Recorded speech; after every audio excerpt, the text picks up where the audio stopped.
What would you do if you couldn't hear the sport you love? Never to hear your fans cheer you.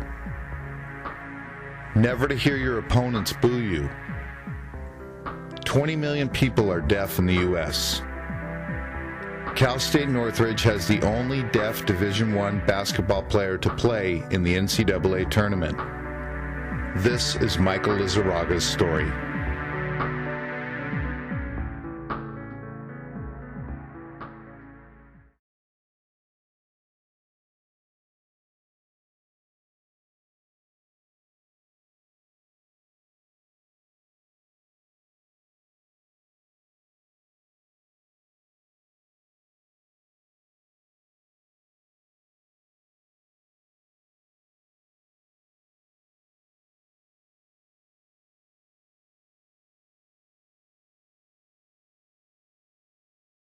The first time I met Michael was at our first team meeting about 2 years ago. It was when I first transferred in, and I got into a car with one of my teammates and we got introduced, and I didn't know he was deaf. And so I was like, "Hi, my name is Will," and he didn't reply, and one of my teammates said, "Oh, his name is Mike and he's deaf." I'm like, "Okay, that's interesting. I didn't know we were gonna have a deaf player on our team."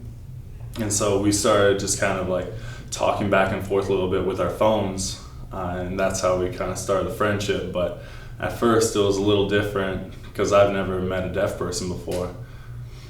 So first time for everything, I guess. The first year that I came here, I noticed Willie, and I didn't really know him. I didn't know any of my teammates as well, but I also noticed that we were the only two white players on the team. During my freshman year, Willie would always come up to the interpreter and ask different signs, and had a curiosity about sign language. And that continued throughout the year.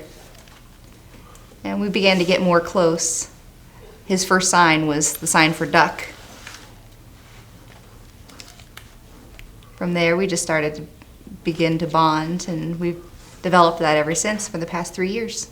It's a funny story. I had seen Michael play in the summer and some of the AAU basketball traveling team stuff during the summer. I saw him play in Vegas with the team in Vegas, and really thought he was solid. Thought he was a good player. Didn't know much about him. I didn't know he was deaf. Didn't know anything really about him. And then I just noticed one time during one of the timeouts that someone was interpreting. And then I found out that was his dad who was actually doing the interpreting for him. And about probably 2 days later, word got back to me that there was a chance that he might come to Northridge because of our deaf studies program here. So I really didn't know much about him, but it was one of those things where it obviously just fit, and we're just we couldn't be more happy to have him here, obviously. I met him freshman orientation, his freshman year. So before on the court, I had met him as the big, tall basketball player, and I thought, that'd be fun to work with him. My first year here, I really didn't know any of the interpreters or who was able to sign basketball. And I first met her, and she was good with the basketball language. And after a year, when I became a sophomore, then we became much more comfortable and knew exactly what to do and where to go, and how all of the game situations worked, how practice worked. To learn sign language from Mike, it was really a teammate and a friend kind of decision, because for the first year, it was a little bit of joking, learning signs and everything, learning random words, but I never really did a full dedication to learning sign language until my second year, or the summer right after. And that's when we really started to hang out, and I asked him if he could teach me, and he was more than willing to teach me and have a teammate want to learn. And to put in that effort during the summer, it was perfect because we're both here during summer school and we both had a lot of free time. And so that's really where it got started, to where I was signing fluently.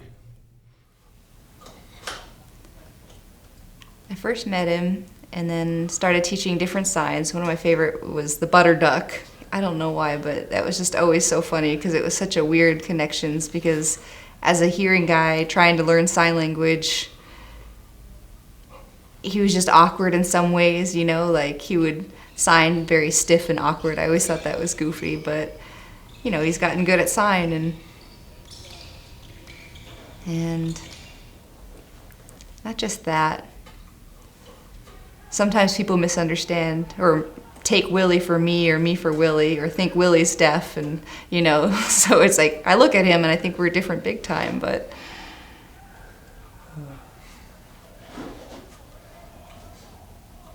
I like to room with Willie when we have away games. I always have fun with him in that situation. We always have a lot of different jokes, but now this year is his last year, so it's going to feel really strange when he's gone. It says a lot about Willie's character, the kind of person that Willie Galick is, and we're very, very blessed and fortunate to have Willie here, and we love him here. It's not just the people on our team.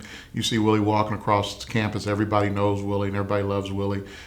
Today we finished practice and volleyball was coming in, and some of the girls were hitting them volleyballs and Willie was hitting balls back and that kind of thing. He's just a friend of the people is what we kind of say about Willie. That's just his kind of personality. But we are fortunate to have him because he kind of took this on his own. Nobody really asked him to get this deep in the interpreting side of things, but he's just kind of taking it in on his own. He makes sure that when we're in game situations or in a locker room and we're going through things, that he sits next to Mike, and he wants to make sure Mike knows what's going on. So now we've come to rely on Willie to be there for him, because to be honest with you, there have been times when we haven't had an interpreter. Because of budget cuts and other things that are going on, and we've had to have somebody step in and fill that gap, and Willie's kind of done it on his own, and we haven't really had to ask him to do it. So we're very, very blessed and fortunate to have him, and Mike is blessed, and I know excited to have Willie as well. I think it's important to start off just kind of as an observer to get to figure out the norms and how people interact. I mean, that's a huge change of a world for me, and it's lucky that I get to see that world. But men's basketball team, you don't get the inside look very often as a female, so I spend a lot of time observing and just realizing that it's much more comfortable for me to be a relaxed, positive presence where I'm not going to withhold interactions, but I'm not going to do it to the point that I'm not doing my job professionally as well. So there's good amount of banter between me and the coaches and me and the players, but always the primary focus is to make sure that Mike knows what's going on, and to understand that the human connection part of it also is really important. To be a part of the team, he needs to know what's funny going on, what are the inside jokes, so those are the cues that I've picked up on to know when the coach is yelling at somebody, when somebody's laughing. Those are almost more important than sometimes the specific plays or the learning points as well, because you need to have that interpersonal dynamics. You have to understand each other, and if he didn't get that, he's going to see it all, but if he doesn't know exactly what people say, then he won't know their personalities, and it's going to be harder for them to bond. Yeah, I can't hear at all unless somebody really screams loudly, then I can hear that. But obviously I won't understand precisely what they're screaming anyway, just that I can recognize there's a loud sound. But in a game situation, yeah, I can't hear at all sometimes. Like coach in my freshman year against Cal Poly, I was shooting a free throw and just went through the motions, and I made both baskets. And after that, my whole team said, "Did you know that some of the people were yelling at you, trying to distract you?" But I'm like, I couldn't hear anything. And that's one thing that's really nice. I have to give Mike a lot of credit, because we take it for granted how we can just hear a play, or hear how the coach is talking to us, or hear the crowd, the roar or the boos, like you said. And Mike doesn't get to hear any of that. He has to use his eyes and he has to look around, but he really works at it, and he tries to read lips the best that he can, or he tries to pick up the play as quickly as he can. But he's very attentive, and at times I feel like it's almost at an advantage to him because other people can get sidetracked. But with him, he doesn't really get sidetracked with other guys kind of talking to him or kind of bugging him while the play's going on. He gets to focus and watch it right away, and he can pick up on plays instantly. And that's one of the things I've noticed about him. And like I said, I give him 110% of all my respect to how he can just watch something and pick it up instantly without having someone to give him all the little details when an interpreter is in there. Well, interesting thing, just today in practice, you bring up that point. We just finished running a couple drills, and then we had come back from a water break, and usually after a water break is done, everybody kind of lines up on the baseline, and I just noticed a lot of the guys talking, and our coaches were talking, and Mike was kind of standing there alone a little bit, and I said to my coaches, I said, that must be one of the hard things about it, is not necessarily when they're playing the game and when he's playing because he's active and participating, but just when there's just that normal communication that's going on, when it's not necessarily any coaching or any part of practice, but just communicating and talking and laughing with each other. And I wonder, how he feels in those situations like that. So there's a sensitivity there, and we always try to engage him when we can, when we notice that he's just, and it's not because anybody's doing anything intentional. It's just kind of the way it is. And usually when the interpreter's here, Erin pretty much engages them when she's there, but there's certain days where she leaves a little bit early, and we're just kind of on our own. Well, when we're on the road and Erin or another interpreter isn't there, they look to me to talk to Mike. And whenever we have our film sessions, or if coach ever wants to talk to him during a practice or one of our warm-ups, he comes to me first and tells me to interpret to Mike. And I don't mind at all, but that's the communication that we have to use. Is the coaches try their best to deal with their lack of sign language, but they like to act it out, and they do a pretty good job of it, but sometimes they need me to step in and help out. There's a lot of cue words that I've picked up on, and routine. I always show up to practice and look at the schedule because I know that they're mostly going to follow it. There's going to be some changes, but I've come over the last 3 years to learn how everything's kind of run. And I know when it's going to be a full court situation or a half court situation. And so normally with a full court, I'll be by the sidelines with the rest of the subs, to where if he's on the baseline, he can look over and see me. Or if it's half court, I'll stand up on the top of the key with the coaches so that, I'm right next to whoever's speaking during the instruction or whatever.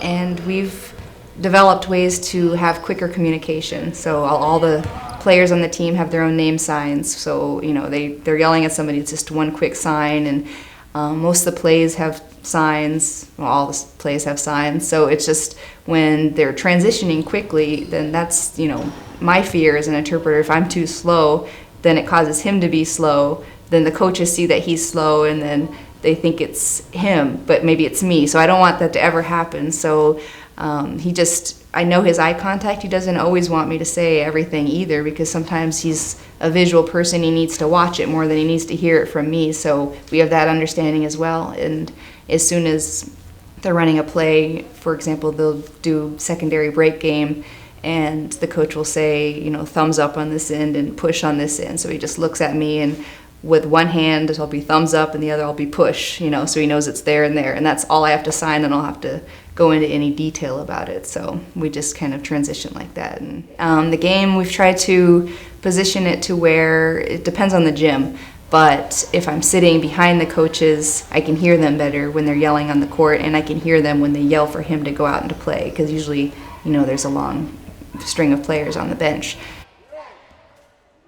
So it's kind of to an advantage, because if he's in a free throw situation where he's facing the bench, the coach doesn't have to yell at him. He can just talk to me and I can sign, and that's kind of easier communication. But other than that, within the huddles, the whole teammates, they're verbal and visual with the plays, with screens, so it's so he's able to function without me playing on the court. But just when he comes off, then that's when they give him all the feedback mostly, and they have to work their communication out that way. They can't just yell to him on the floor most of the time, because he can't look at me and keep playing. So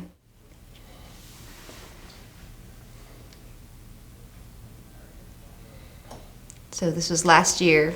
The first game we played was against UC Santa Barbara, which we beat them and moved on to the final game. And this was against CSUN and Pacific University. And we've had a history. They're always a really good team, and they've been known to beat us. And we've beat them before. When I came into CSUN, I came as a senior in high school, and I watched their game, and I watched them beat us.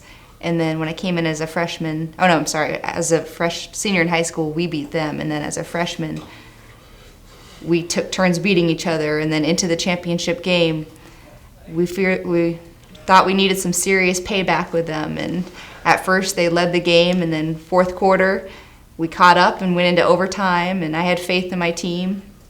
And at the end, we ended up winning, and I just jumped out of my seat and ran onto the court, and it was just the best experience of my life just to get the results, and you can see that obviously from the picture. I mean, I'm close with a lot of students, and it's just a different dynamic in the team setting because there has to be a trust, and you have to have a presence to where you make it comfortable for friendships to form and to be somebody who they don't mind having around. And our personalities are kind of goofy at heart. He's from a small town and is more of a farm boy, and I'm from a small town, so we have that commonality where we don't really feel a sense of belonging in Los Angeles. So there's always been a bond over that.